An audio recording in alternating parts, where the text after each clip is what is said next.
Alright guys, James at Rampant Lion Reviews again for you today. And this one I'm in Hong Kong Island once again. I had a little bit of time to kill before I flew back to Copenhagen, so a lot of people had recommended this place to me, the Roundhouse Taproom, which is close to Wan Chai Station on Hong Kong Island. So I thought I'd come and check this place out and see how it goes. So as always, we'll go in, have a little look around the bar, and I'll do some beer tastings for you and see how we get on. Alright, hope you enjoy this little out and about video again. Catch you very soon. Cheers. Yeah, just a little look around the bar. They've got about 20 taps or something like this. They've got most of them operational at the moment. I think about 18 or so of them.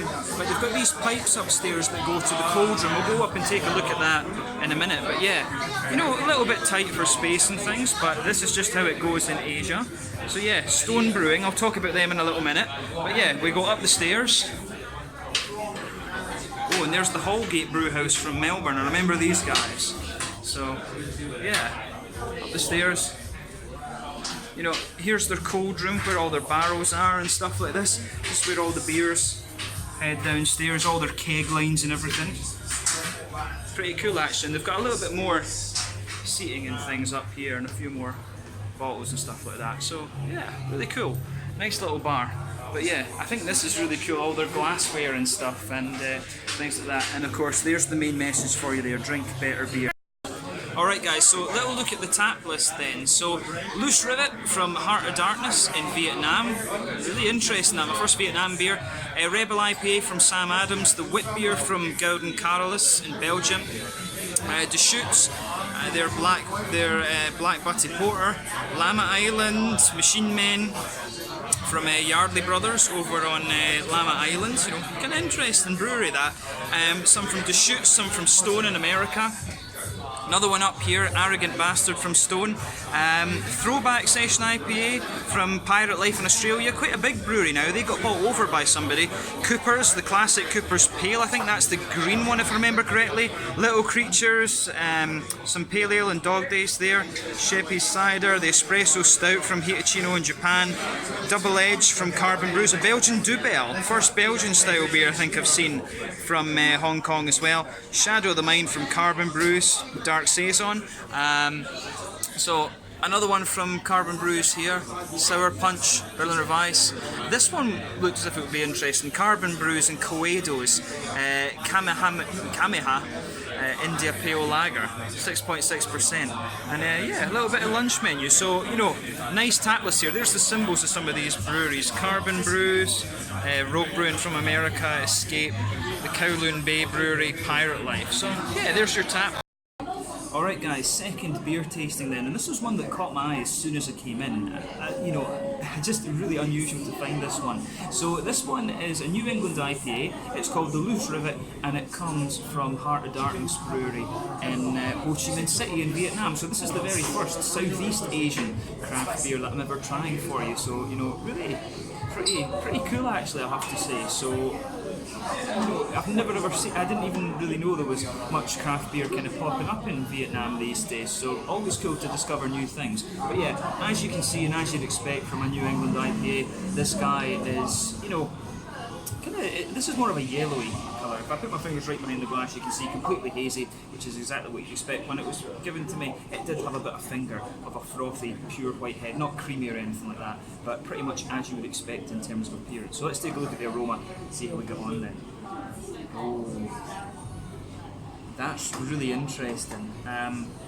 So this beer straight away, I'm thinking Equinox with this one. It's got a good little bit of a kind of limey quality to it, I would say. It's, you know, it's unusual. This it's maybe like watermelon, like limes, guavas, papaya, this kind of thing. Yeah, this is a really, it's very tropical, but it doesn't have, you know, the strong passion fruit or the strong grapefruit and things that you can sometimes get from New England IPAs. This one's really interesting. So I wonder maybe a little bit of Equinox, could be something really unusual like Girillo or maybe El Dorado's the other one it could be. El Dorado's got a lot of these kind of unusual things in there. I always like playing Guess the Hops with these beers, but basically this guy's a really nice, juicy, fruity IPA. Underneath that you can pick up a little bit of the creaminess. This one actually smells a little bit like a milkshake IPA, you know, it's got a little bit of a kind of lactosey quality to it. But definitely some, definitely a good bit of oaty creaminess in there. Not too much kind of prominence from the wheat, I would say.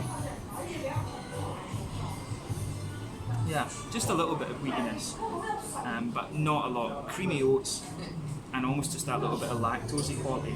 But yeah, the aroma on that is really nice. So if you get the chance to try this one, definitely have a go at it. So like I said, this one is the Loose Rivet, a New England IPA coming in at 7.5% from the Heart of Darkness Brewery in Ho Chi Minh down in Vietnam. Let's get stuck in. Slange, Skull, Gambe.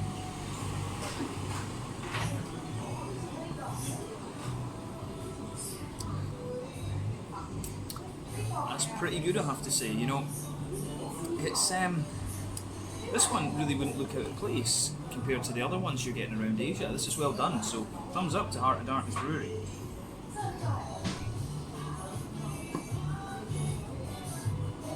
Yeah. So it's quite smooth, this one actually. This is quite a nice drinkable beer. It is a little bit dangerous at 7.5%. You could easily drink a couple of these and think nothing of it. So just be aware of that when you pick this one up. So straight away with the middle of your palate, then you can feel a nice little bit of that kind of there is a good bit of pale malty quality to this one going straight across the middle of the tongue. A bit later on in the aftertaste, that's when you'll start to get the oatiness. In the very centre of your palate, there's a little bit of kind of biscuity sweetness in there as well, which is quite nice. So the further you go into the palate as well, it dries out and it really starts to lean more towards that pale malty side of things again. Not so much wheat quality in this one, I would say.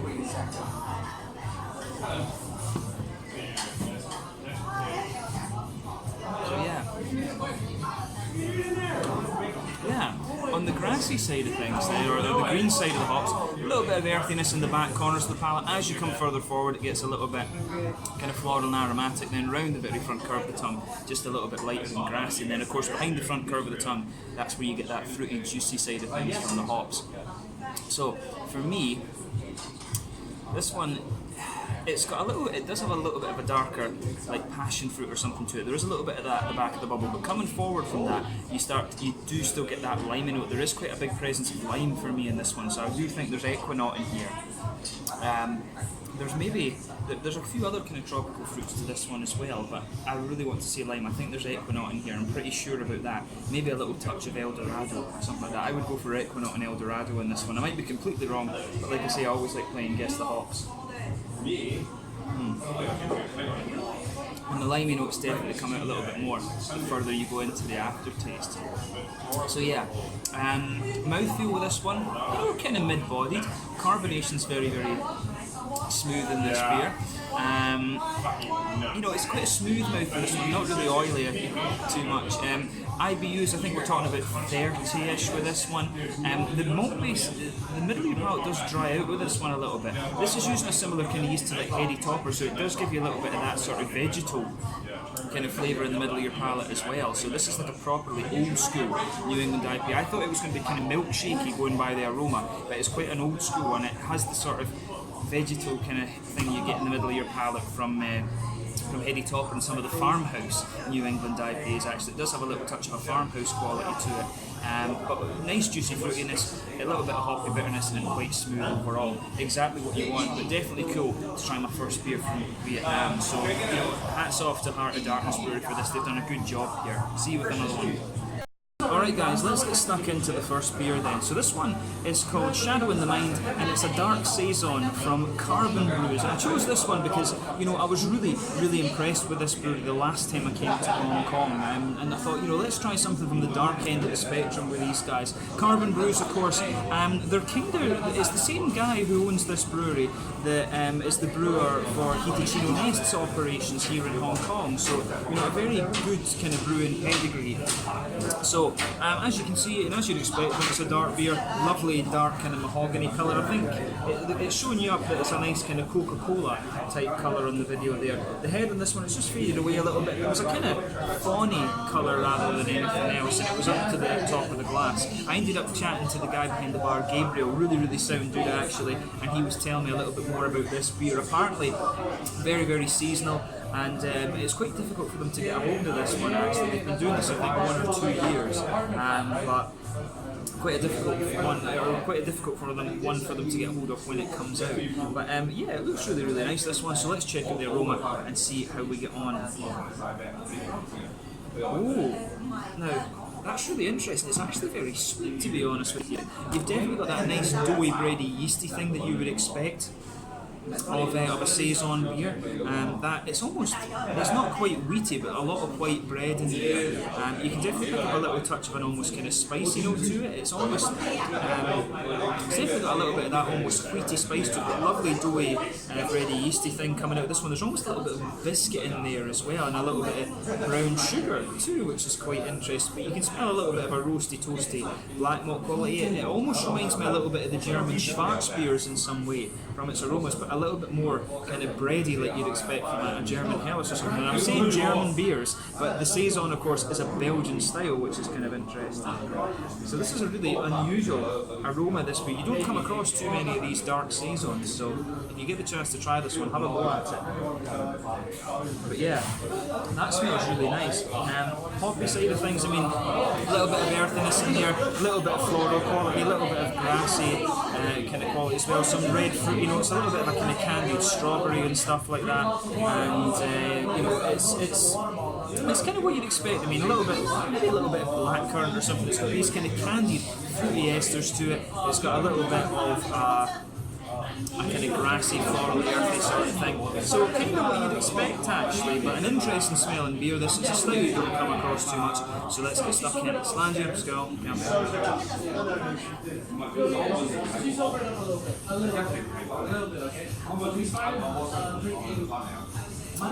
That's pretty bloody good actually. The Crazy Rich Lupulins that I reviewed from these guys before was really good. This one's a little bit more kind of experimental and stuff, so it's cool to see that there's a brewery that's this kind of pioneering, if you like, in Hong Kong. So straight away with this beer you're going to get that nice sort of bready quality, just blanket in the middle of your palate. Further you go into the aftertaste, the more of these roasty black notes are going to push their way out. In the middle of your palate there's a little bit of a biscuity graininess to it, a little bit of a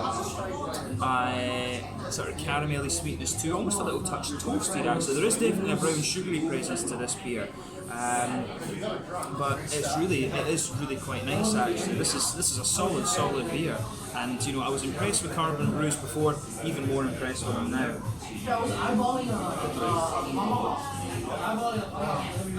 Hoppy side of things with this beer then, back corners of the palate, a little touch of earthiness, you kind of expect that. As you come further forward, the earthiness does push forward a little bit, little touch floral at the front corners of the tongue, round the very front curve of the palate, it's just that little bit lighter and more grassy. Behind the front curve of the palate, there's that little oily bubble where the juicy fruity esters come out of the beer. For me, this one,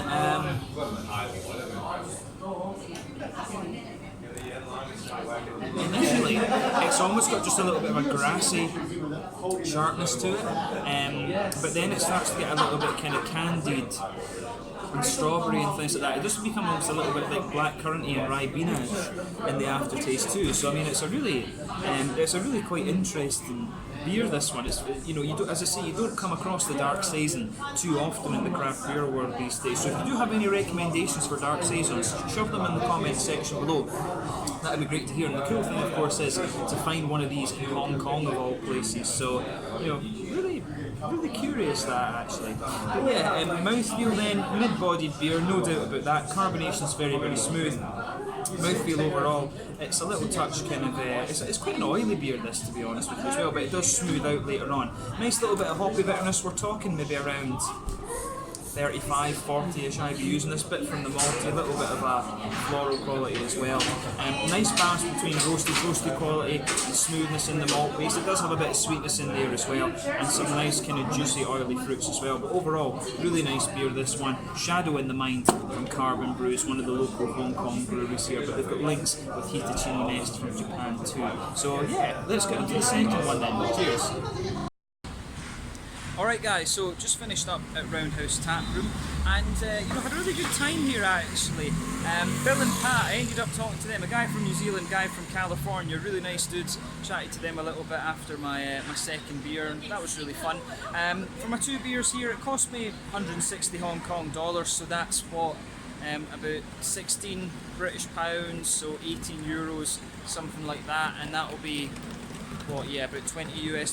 So you know, you will pay a little bit more for craft beer in Asia, as I've always told you, just because they don't produce their own malt here and they've got to import the hops and the malt and everything like that. And generally, there's a bigger beer tax too. But what I learned about this tap room is these guys were one of the ones that really started the whole craft beer thing in Hong Kong. You know, they're quite tied in with Stone Brewery from over in America, and they're known as one of the cornerstone people from Stone Brewing as well, which is quite cool. But they've got two locations. They've got this one here. They've also got the other one that's up closer to HK Brewcraft. This one has fried chicken as its food basically, and the other one is a barbecue restaurant. They're also tied to the Koido brewery, so they've got ties to that brewery over in Japan as well. But a really nice little bar, good selection of things, some Hong Kong stuff, some some Hong Kong stuff, and also a few American things and stuff like that. So a really good place to come and visit. I recommend that you check out this one or the other location as well. But I had a good time here, and I hope you've enjoyed another little out and about video for you. So until the next time, stand your snout, and I'll catch you guys very soon. If you do get to try the Vietnamese beer, by the way, highly recommend that. Cheers.